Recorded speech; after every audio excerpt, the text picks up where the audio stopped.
15 years I was your mediocrity? Then let tonight be your truth. The smell hit me first. Jasmine and lies, wrapped in expensive perfume I'd never bought her. Gloria stood in our kitchen doorway at 2:15 in the morning, her hair still damp from someone else's shower, spinning some BS story about working late at the office Christmas party. "Glenn, honey, you're still awake?" Her voice carried that fake sweetness she used when she thought I was being stupid. After 15 years of marriage, I knew every variation of Gloria's deceptions. "Couldn't sleep," I said, not looking up from my coffee. "How was the party?" She kicked off her heels, expensive ones I'd never seen before. "Oh, you know how these corporate things are, boring speeches, terrible wine, everyone pretending to have fun." Funny thing about lies, they leave evidence everywhere. The suitcase she'd packed for her overnight team-building retreat sat by the door, noticeably lighter than when she'd left yesterday morning. Her wedding ring, usually tight on her finger, slipped around loosely like she'd been taking it off regularly. And that perfume, jasmine, wasn't Gloria's style. She preferred vanilla, always had. "Did James make it to the party?" I asked casually, stirring my coffee. Her pause lasted exactly 2 seconds too long. "James? Oh, James Hartley, I think so. Why?" "James Hartley, our old family friend, Gloria's new boss at Morrison Financial, and apparently her new hobby. I'd suspected for months, but suspicion and proof were different animals entirely. Just wondering, he seemed pretty interested in that promotion you mentioned." Gloria's laugh sounded like breaking glass. "Glenn, you're being paranoid again. James is married, for God's sake." "So were we, technically. I ran Durand Lumber, the family business my grandfather started in 1952. Nothing glamorous, but it paid for Gloria's designer clothes and her twice-weekly spa appointments. She worked in human resources at Morrison Financial, a job that apparently required a lot of late nights and weekend conferences lately. "I'm going to bed," she announced, grabbing her suitcase. "Some of us have real jobs in the morning." Real jobs, right. Like managing a business that employed 37 people wasn't real work. After she disappeared upstairs, I sat in my workshop behind the house, thinking. Ben Martinez, my shop manager and closest friend, always said I overthought everything. Maybe he was right. Maybe I was just a paranoid husband whose wife had found better things to do than come home to him. But that jasmine perfume lingered in the kitchen like evidence at a crime scene. I pulled out my laptop and did what any suspicious husband with insomnia and internet access would do. I started investigating. Not her phone or email, nothing that obvious. Gloria was too smart for that. But credit card statements, bank records, receipts she'd forgotten about. Those told stories she didn't want me to read. 3 hours later, I had my story. Hotel charges in Portland on nights she claimed to be at local events. Expensive dinners for two at restaurants she'd never mentioned. Jewelry purchases that never made it home to our bedroom. And then I found the real prize, a receipt from Tiffany & Company dated last Tuesday, the same day she'd told me she was visiting her sick aunt in Bangor. The receipt was for a men's watch, engraved. I leaned back in my chair and laughed, actually laughed out loud in my empty workshop. After 15 years of marriage, Gloria thought I was too stupid to notice she was cheating on me with James Hartley. She was about to learn how wrong she could be. 3 days before Christmas, Gloria announced we were having dinner with her parents and a few friends. She said it casually, like she was mentioning the weather, but I caught the nervous energy underneath. "Anyone I know?" I asked. "Just family, and James might stop by. He's alone for the holidays since Rebecca took the kids to her mother's." James's separation was news to me, but apparently not to my wife. I spent the morning preparing. Not the house, Gloria handled that with her usual obsessive attention to detail, but myself. I put on my best shirt, the navy one Gloria always said made my eyes look dangerous, and practiced looking surprised in the bathroom mirror. The Durand family dining room had hosted Christmas dinners for 3 generations. My grandfather's hunting trophies still watched from the walls, and my grandmother's china still graced the table. Gloria hated those reminders of my family's history, but she tolerated them because they came with the house she'd married into. Her parents arrived first. Richard and Diane Ashford, 2 people who'd never worked a day of manual labor in their lives, but somehow always had opinions about how I ran my business. Richard sold insurance and thought that made him a financial genius. Diane collected antiques and condescension in equal measure. "Glenn," Richard said, shaking my hand with his soft grip, "how's the lumber business? Still cutting down trees?" "Someone has to," I replied. "Otherwise, you wouldn't have a house to complain about the property taxes on." Diane laughed like I'd made a joke instead of an observation. James arrived 20 minutes later, carrying flowers for Gloria and a bottle of wine that probably cost more than my employees made in a day. He looked good. I had to give him that. Tall, silver at the temples, expensive suit that fit like it was tailored specifically for him. The kind of man who made other men feel underdressed at their own dinner parties. "Glenn!" He clapped me on the shoulder like we were old friends. "Great to see you. Thanks for having me." "Wouldn't miss it," I said, meaning every word. We made small talk through the appetizers. James complimented Gloria's cooking, though I knew she'd ordered everything from the fancy catering place downtown. He asked about my business with a kind of polite interest that meant he wasn't really listening to my answers. Gloria hung on his every word, like he was dispensing wisdom instead of corporate small talk. Then Richard decided to get interesting. "James here has some exciting news," he announced, cutting into his prime rib. "Tell them about the expansion plans." James looked uncomfortable for the first time all evening. "Well, it's still in the early stages, but Morrison Financial is looking to diversify into property development. We're scouting locations for a new residential project." "How exciting," I said. "Anywhere local?" "Actually, yes. There's a promising site on the north side of town. Great potential for luxury homes." I knew the north side of town. It was mostly woods and farmland, the kind of property developers salivated over because it was cheap to buy and expensive to sell once you cleared the trees and paved the roads. "That sounds like it would require a lot of lumber," I observed. James smiled. "Actually, we're looking at more modern construction methods, steel and concrete mostly, more efficient. Translation, cheaper, and no need to deal with local suppliers like me." "Of course," Diane chimed in. "James will need local partners for a project that size, people who understand the community." She looked directly at Gloria when she said it. "What kind of partners?" I asked, though I was starting to understand exactly what kind. Richard leaned forward conspiratorially. "Well, between friends, James is looking for someone with local connections to handle the community relations side, someone people trust." "Someone like Gloria," Diane added helpfully. I looked at my wife, who was studying her wine glass like it contained the secrets of the universe. Her cheeks were flushed, but not from the alcohol. "That's fascinating," I said. "Gloria, you didn't mention you were interested in property development?" She finally looked up. "It's just preliminary discussions, Glenn. Nothing definite." "Of course not," James said quickly. "We're just exploring options." I cut into my steak and chewed thoughtfully. The meat was perfect, tender and bloody, exactly how I liked it. "You know, James, I've been thinking about diversifying myself. Maybe it's time Duran Lumber got into property development." The silence that followed was beautiful. Richard stopped chewing. Diane set down her wine glass. James looked like someone had told him Christmas was canceled. Gloria recovered first. "Glenn, honey, you don't know anything about property development." "Neither do you," I pointed out. "But apparently that's not a problem." "Well," Richard said, clearing his throat, "James's project would probably be too big for a local operation like yours, Glenn. No offense. None taken. I understand completely. You need someone with more flexibility." I looked directly at Gloria when I said it, and she had the grace to blush. James tried to change the subject, but I wasn't finished. I'd been preparing for this conversation for 3 days, and I wasn't going to waste the opportunity. "You know what's funny?" I said, refilling my wine glass. "I was just thinking about partnerships the other day, how important trust is in business relationships." "Absolutely," James agreed, probably relieved we were talking about abstract concepts instead of his specific plans to cut me out of my own town's development. Because when you're partners with someone, you're sharing everything: risks, rewards, responsibilities. I paused to take a sip of wine. "Secrets." Gloria's fork clinked against her plate. "The thing about secrets," I continued, "is they have a way of coming out eventually, usually at the worst possible time." "Glenn," Gloria said sharply, "what are you talking about?"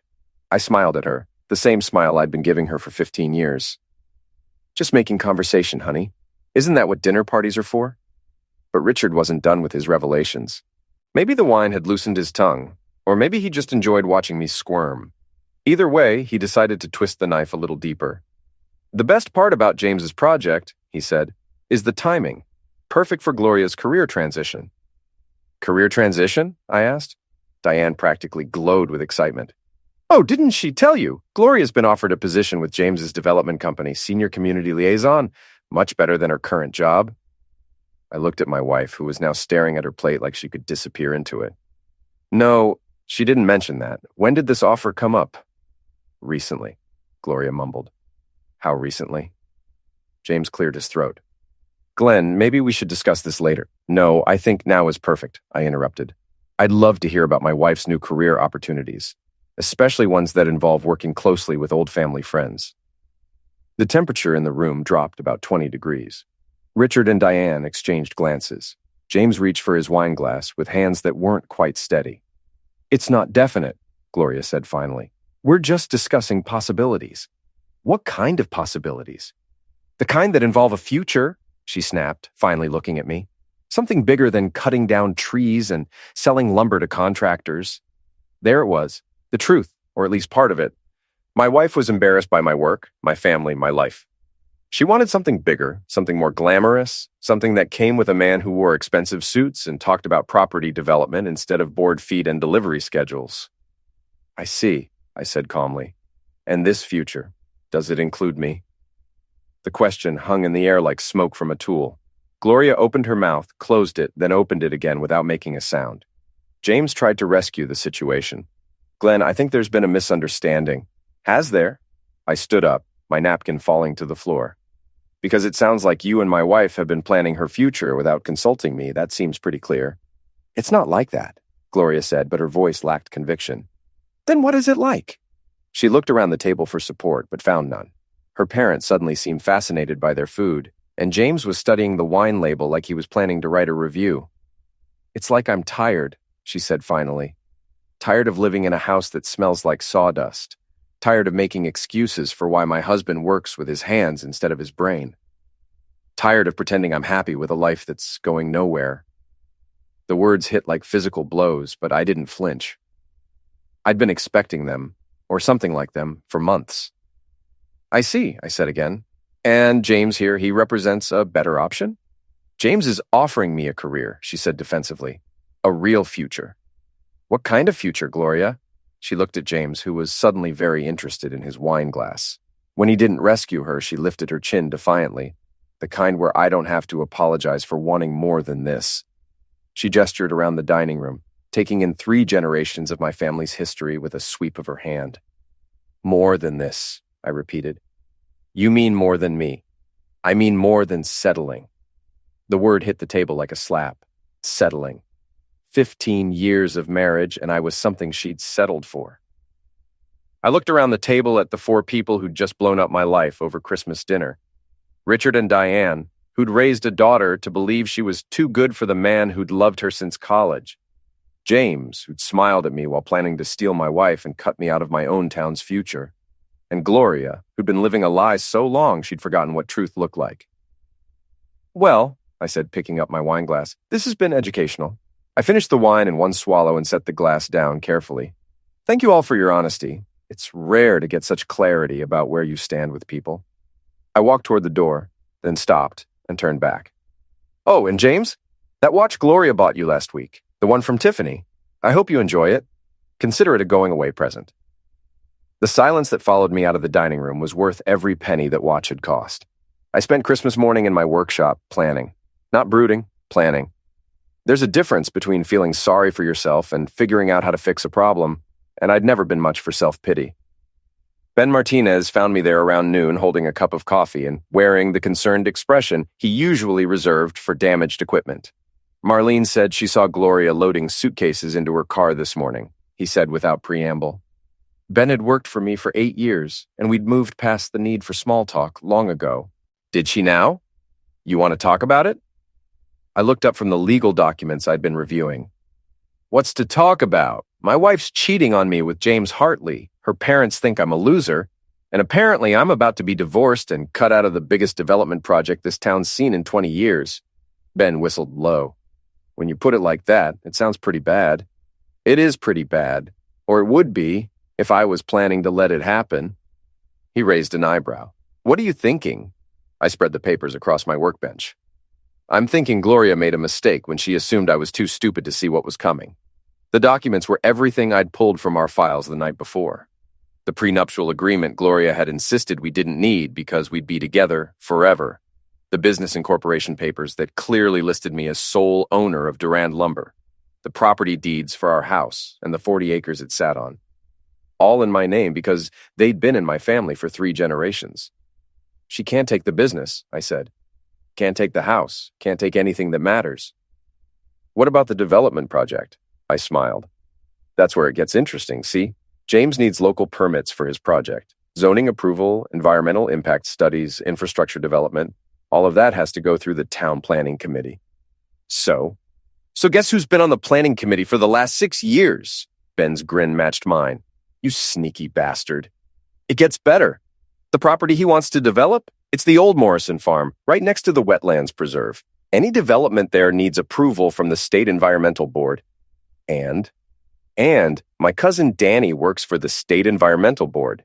He owes me a favor from when I helped him through his divorce 3 years ago.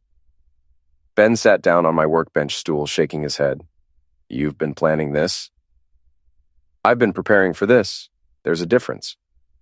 The truth was, I'd seen the writing on the wall for months.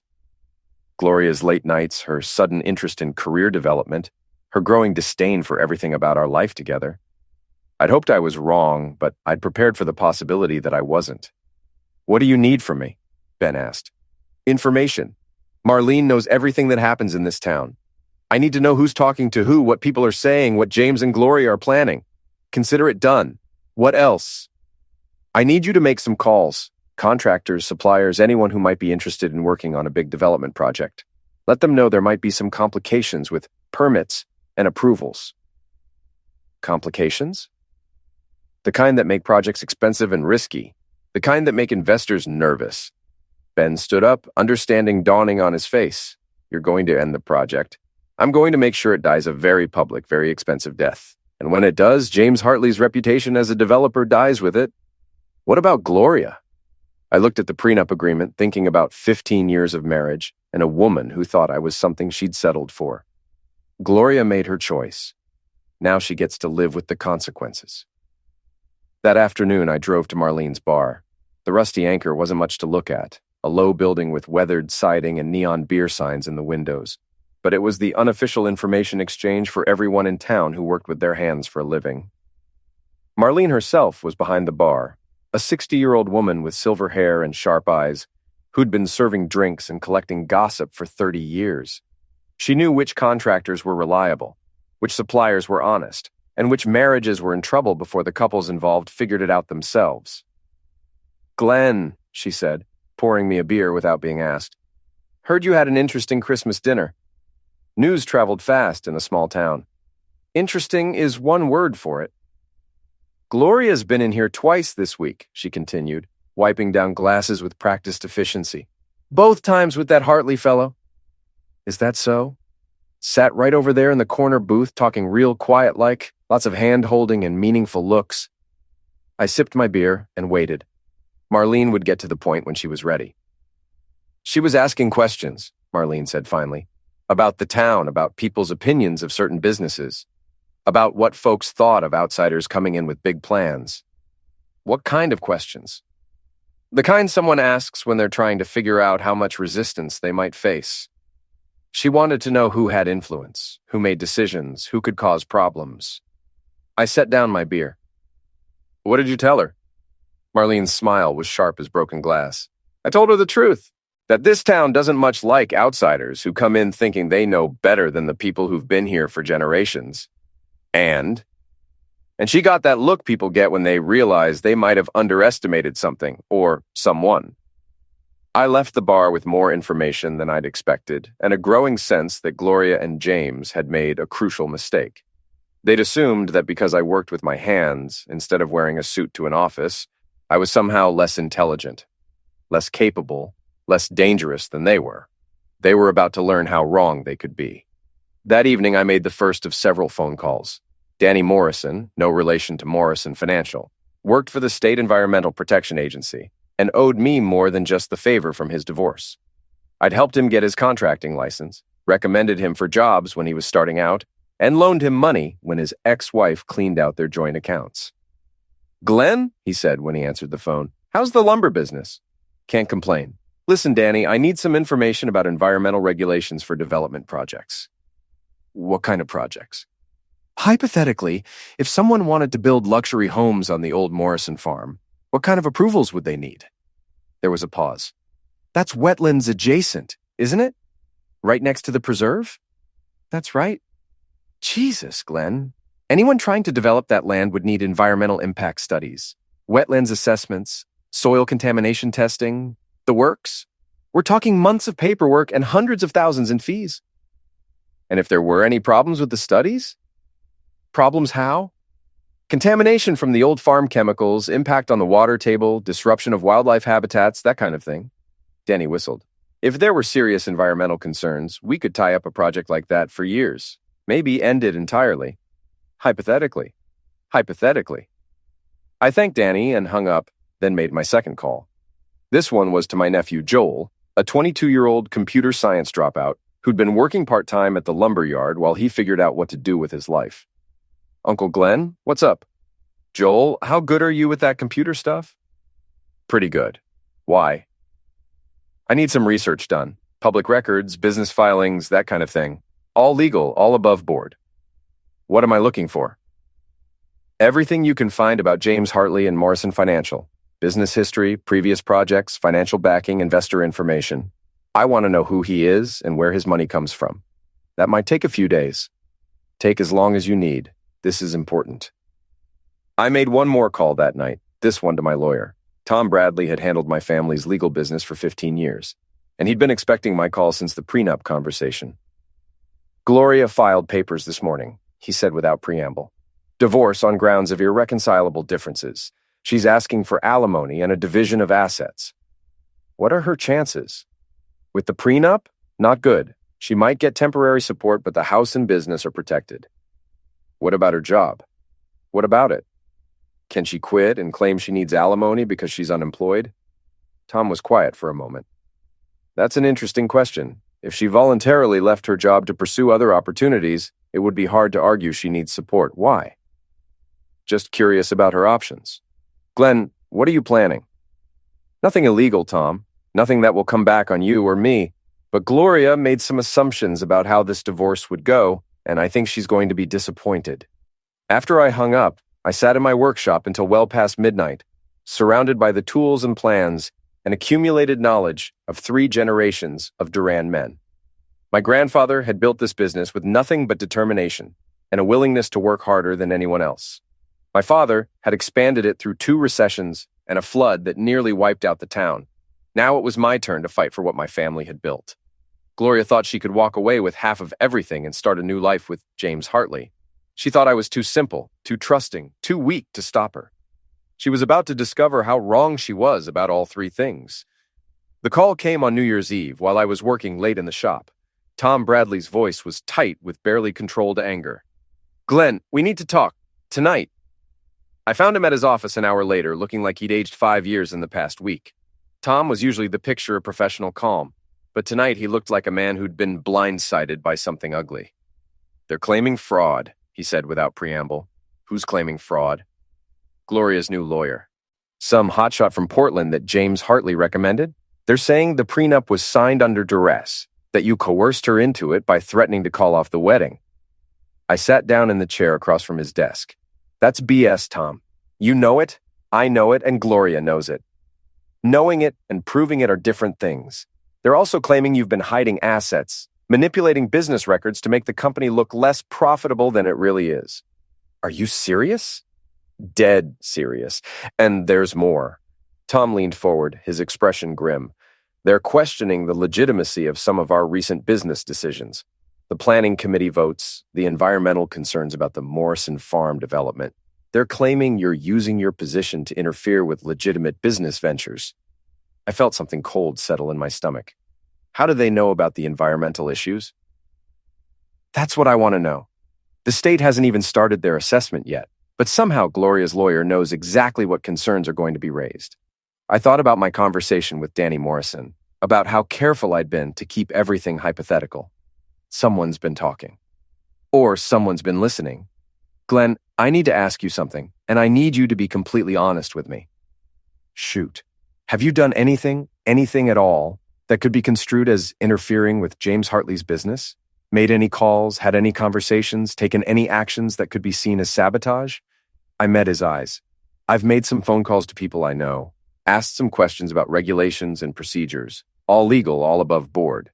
But strategic. Tom rubbed his forehead. They can't prove anything illegal, but they don't have to. All they need is enough doubt to make a judge question the prenup and your business practices. What are you saying? I'm saying you need to be very careful about your next moves, and you need to know that some of your friends might not be as friendly as you thought. He was right about that last part. I found out just how right the next morning when Ben Martinez knocked on my door with an expression I'd never seen before. "We need to talk," he said. We sat in my kitchen, drinking coffee and avoiding eye contact like strangers instead of friends who'd worked together for 8 years. "I got a call yesterday," Ben said finally, "from Morrison Financial. They offered me a job." I set down my coffee cup carefully. "What kind of job?" "Project manager for the new development. Good money, benefits, chance to move up in a real company instead of working for a small-town lumberyard." And they made it clear the offer was contingent on me providing them with some information about Duran Lumber's business practices. The kitchen was quiet, except for the hum of the refrigerator and the tick of the clock on the wall. Outside, snow was starting to fall again, adding to the 3 feet we'd already gotten this winter. "What kind of information?" I asked. "Financial records, customer lists, supplier contracts. They want to know how profitable the business really is, who our biggest customers are, whether we've ever had any problems with permits or regulations. Industrial espionage? They didn't call it that." "What did they call it?" Ben looked uncomfortable. "Due diligence. They said they needed to understand the local business environment before committing to a major investment." I studied my friend's face, looking for some sign of where his loyalties lay. "What did you tell them?" "I told them I'd think about it." "And have you?" Ben was quiet for a long moment. When he finally looked at me, his expression was pained, but determined.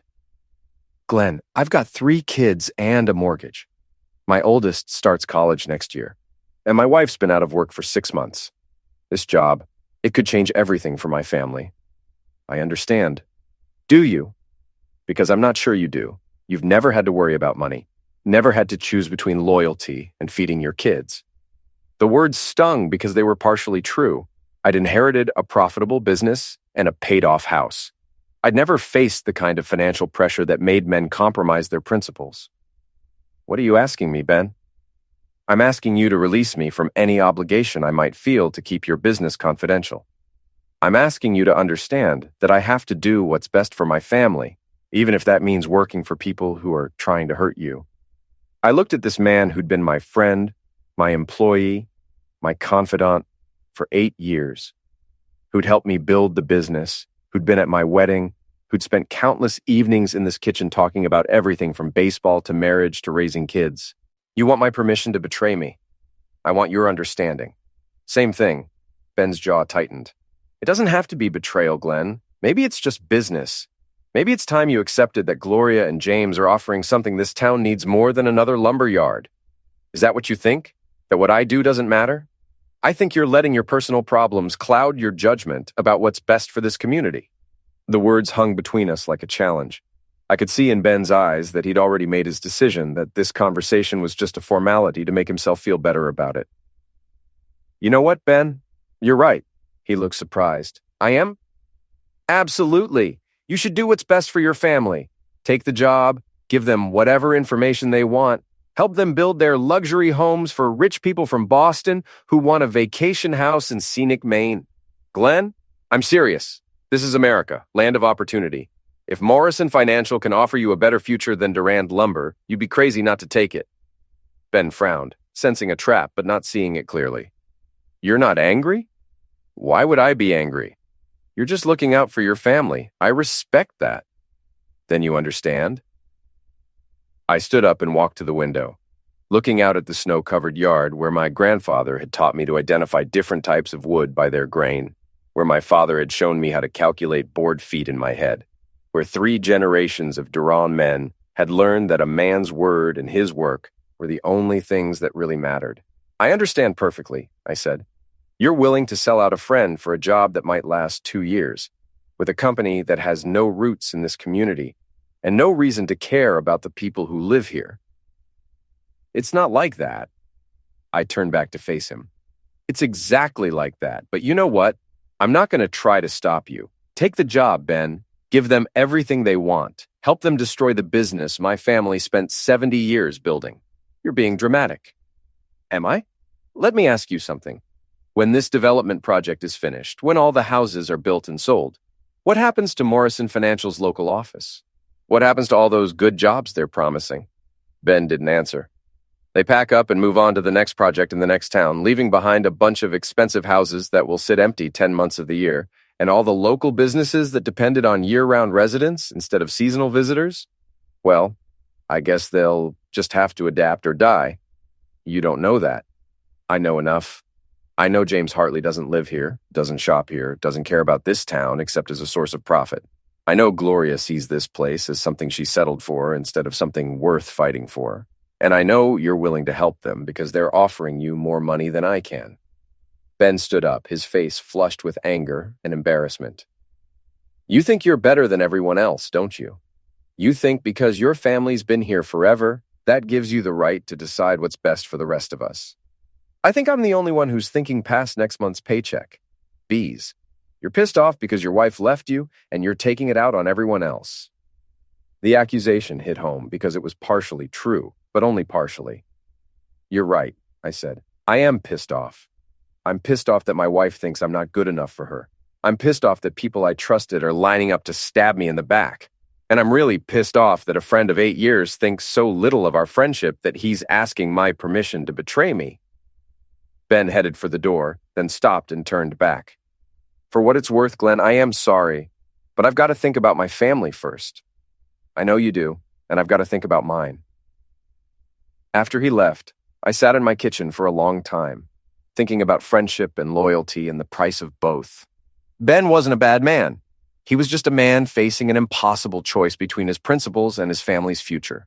The problem was, he'd made the choice that left me standing alone against people who had more money, more connections, and fewer scruples than I did. But I'd been underestimated before, and I'd learned something important from my grandfather's stories about building this business. Sometimes being underestimated was the best advantage you could have. I made a phone call to Joel, my computer-savvy nephew. Uncle Glenn, I was just about to call you. I found some interesting stuff about James Hartley and Morrison Financial. How interesting? The kind that might explain why they're so eager to get into property development all of a sudden. I'm listening. Morrison Financial isn't as solid as they look. They've got some serious cash flow problems, and they're leveraged up to their eyeballs on some commercial properties in Portland that aren't performing. Go on.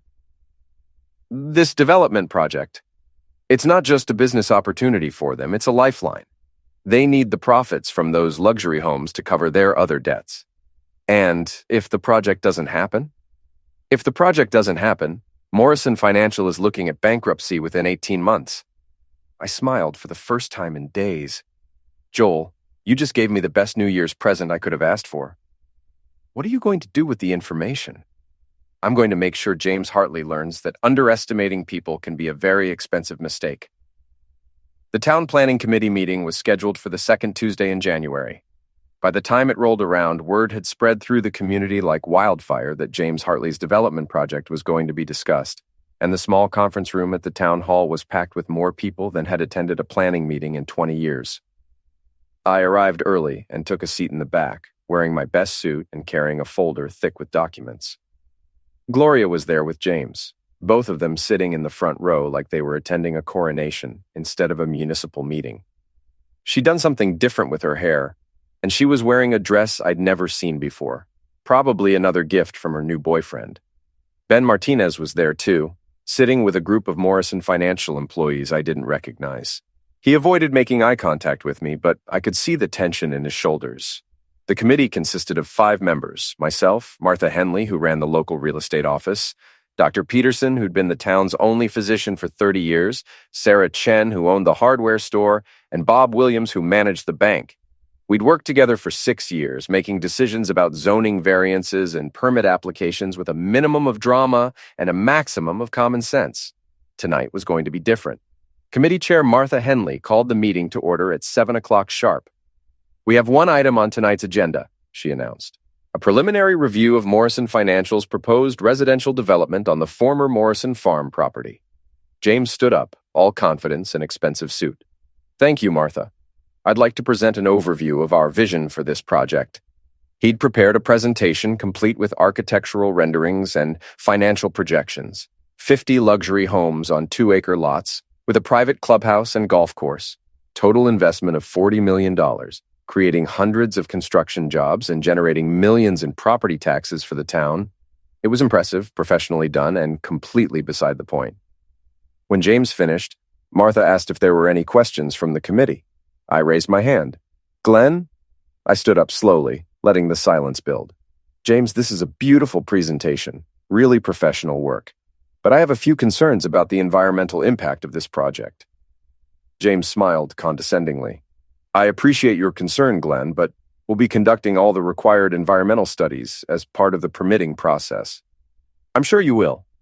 But I've been doing some research, and I think there might be some issues you haven't considered." I opened my folder and pulled out the first document.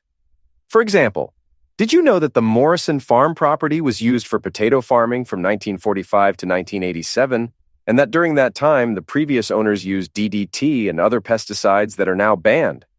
James's smile faltered slightly. "We'll test for soil contamination as part of our due diligence." "Good. And did you know that the property borders on a wetlands preserve that's home to several endangered bird species?" "We're aware of the wetlands. Our development will maintain appropriate buffer zones." "Excellent. And I assume you've researched the water table issues in that area? The old farm well was contaminated with agricultural runoff in the 1980s, which is why the property was never developed before." Now, James was looking less confident. "We'll address any water quality issues that arise." I pulled out another document. "This is a report from the State Environmental Protection Agency about groundwater contamination in that area. It was filed in 1989, but apparently it was never properly remediated." Martha leaned forward. "Glenn, where did you get this information?" "Public records, mostly. Amazing what you can find when you know where to look." I pulled out a third document. "This is a geological survey from 1995 that shows the property sits on unstable soil conditions that could affect foundation integrity.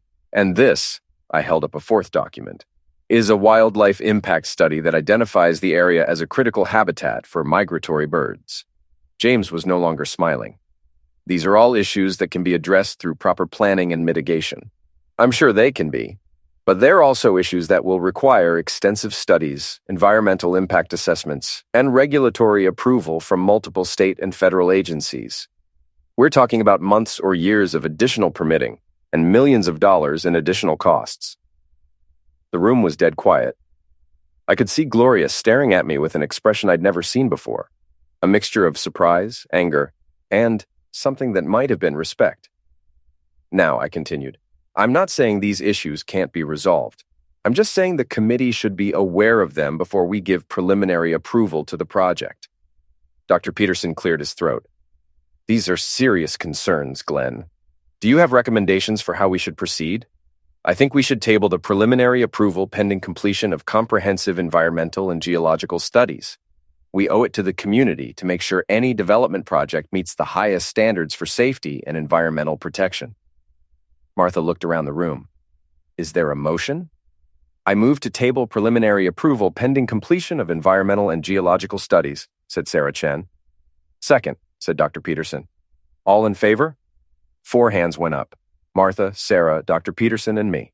Bob Williams, who'd been conspicuously quiet during the entire discussion, abstained. "Motion carries," Martha announced. "Mr. Hartley, you're welcome to resubmit your proposal once you've addressed these environmental concerns." James stood up, his face red with anger and embarrassment. "This is ridiculous. These are minor issues that don't warrant delaying a $40 million investment in this community." "Mr. Hartley," Dr. Peterson said mildly, "in my experience, environmental and safety issues are never minor. The committee has made its decision." As people filed out of the meeting, Gloria approached me. She looked furious but was trying to control it in front of the crowd. "That was quite a performance," she said quietly. "Just doing my civic duty." "You sabotaged the project. I raised legitimate concerns about environmental and safety issues. If that sabotages the project, maybe it wasn't such a good project to begin with." She stepped closer, lowering her voice. "You think you're so smart, don't you?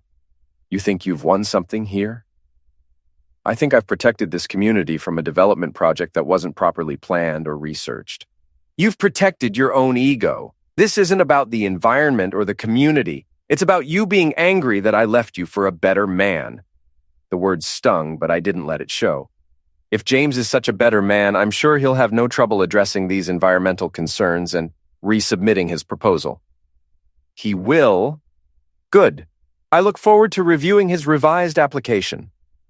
Gloria stared at me for a long moment, then walked away without another word. But I wasn't finished yet. The next morning, I drove to the State Environmental Protection Office in Augusta, where Danny Morrison was waiting for me with a stack of paperwork and a concerned expression. "Glenn, I've been looking into that Morrison farm property like you asked. We've got problems." "What kind of problems?" "The kind that make development impossible without massive remediation. The soil contamination is worse than I thought, and the water table issues affect a much larger area than just that property." "How much worse?" "We're talking about a full environmental cleanup that could cost $20 million and take 5 years to complete. And that's assuming we can get all the necessary approvals, which is far from guaranteed." I felt a cold satisfaction settle in my chest. What happens now? Now I file a formal report with the State Environmental Board recommending that the property be designated as a contaminated site requiring remediation before any development can proceed. And Morrison Financial? They can challenge the designation, but they'll need to provide their own environmental studies to refute our findings. That's going to cost them a fortune, and the outcome is far from certain. I thanked Danny and drove back to town, thinking about James Hartley's confident presentation and Gloria's accusation that I was just protecting my ego.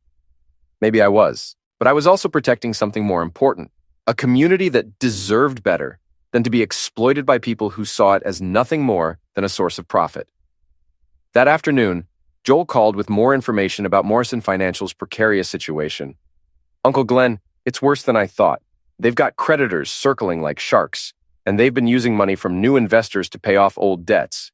If this development project doesn't happen, they're not just looking at bankruptcy, they're looking at fraud charges. And James? James personally guaranteed some of the company's debts. If Morrison Financial goes down, he goes down with it. What about Gloria? What about her? If she's planning to work for Morrison Financial and the company goes bankrupt..."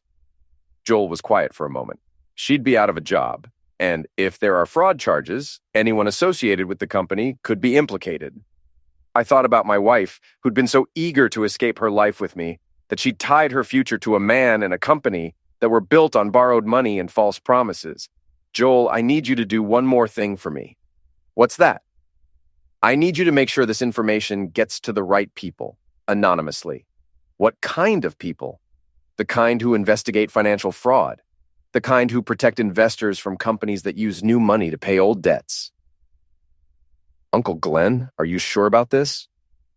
I thought about Gloria's contempt, James's arrogance, and Ben's betrayal. I thought about a community that deserved better than to be exploited by people who saw it as nothing more than a means to an end. I'm sure. 3 days later, the story broke in the Portland Press-Herald. Local development company under investigation for fraud. The article detailed Morrison Financial's questionable business practices, their precarious financial situation, and the federal investigation that had been launched into their use of investor funds.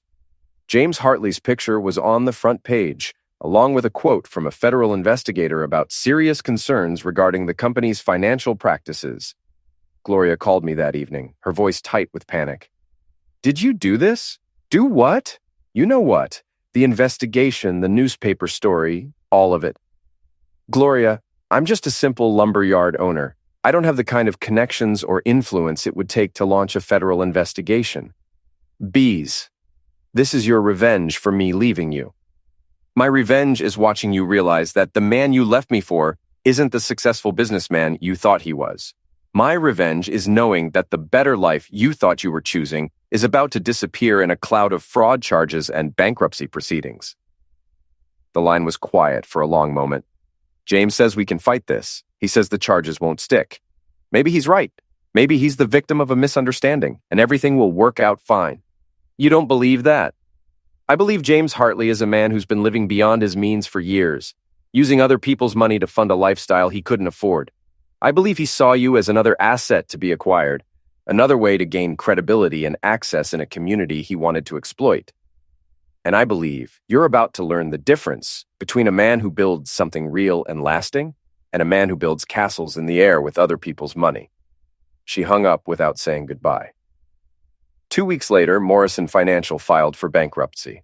James Hartley was arrested on charges of fraud and embezzlement.